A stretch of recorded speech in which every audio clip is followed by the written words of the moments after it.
मतगणना का काम शुरू हो चुका है और मुझे लगता है कि रुझान थोड़ी देर में सामने आने लगेंगे और दोपहर होते होते तस्वीर साफ हो जाएगी कि कौन जीत रहा है, कौन हार रहा है, क्या बांकीपुर का चुनाव इतिहास रच रहा है।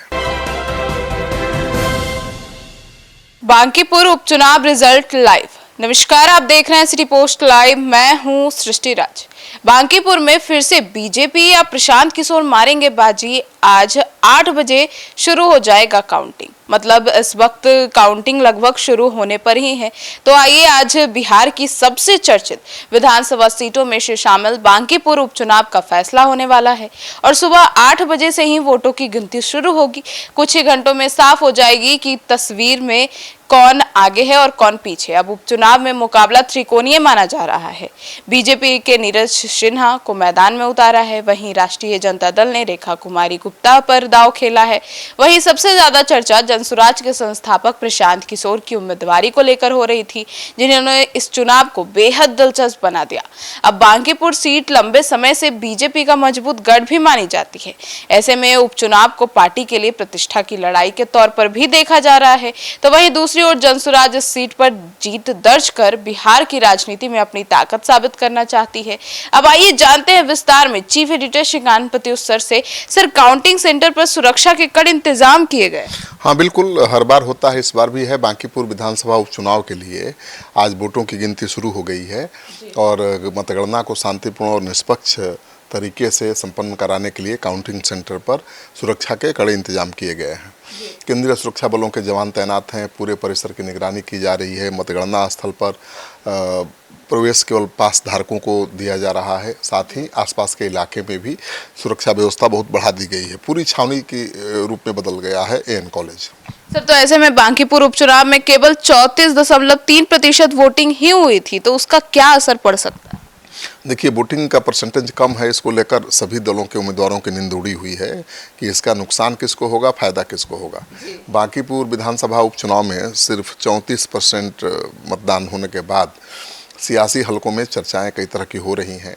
यह आंकड़ा 2025 के विधानसभा चुनाव में हुए मतदान से बहुत कम है। लगभग 41% मतदान हुआ था, अभी 34% हुआ है। अब सवाल उठ रहा है कि कम वोटिंग का फायदा किसे मिलेगा। हालांकि राजनीतिक जानकारों का कहना है कि सिर्फ कम मतदान के आधार पर किसी एक दल की जीत का अनुमान नहीं लगाया जा सकता। नतीजा इस बात पर निर्भर करेगा कि बीजेपी, आरजेडी और जनसुराज में किस पार्टी के समर्थक सबसे ज़्यादा संख्या में मतदान केंद्र पर पहुंचे। अब सभी की नज़र आज होने वाली मतगणना पर टिकी है और पहले से मैं कह रहा हूं कि भाई जिसके वोटर्स कम संख्या में पहुंचे होंगे मतदान केंद्र पर तो उसको नुकसान होगा, जिसके वोटर ज़्यादा पहुंचे होंगे उसको फायदा होगा। अब बीजेपी ने तो पूरी ताकत लगा दी थी एक एक वोटर को मतदान केंद्र तक लाने के लिए। क्या उसे सफलता मिली है? उसके वोट बैंक में पीके कितनी संधमारी कर पाए हैं, सब खुलासा आज होगा। जी सर, तो सुबह 5 बजे से ही एएन कॉलेज के आसपास कई रास्तों पर ट्रैफिक जो है वो भी जाम लग सकता है। नहीं, जाम नहीं लगा, वहाँ प्रतिबंध है, कोई गाड़ियाँ चल ही नहीं सकती हैं, आने जाने पर रोक है। बांकीपुर विधानसभा उपचुनाव की मतगणना आज एएन कॉलेज में हो रही है।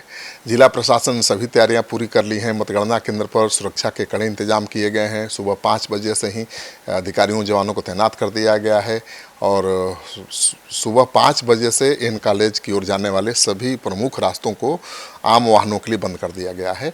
प्रशासन ने लोगों से वैकल्पिक मार्गों का इस्तेमाल करने की अपील भी की है। तो आज दिन भर एएन कॉलेज के सामने वाले रोड से कोई आ जा नहीं पाएगा। वहाँ केवल सुरक्षाकर्मी नज़र आ रहे हैं।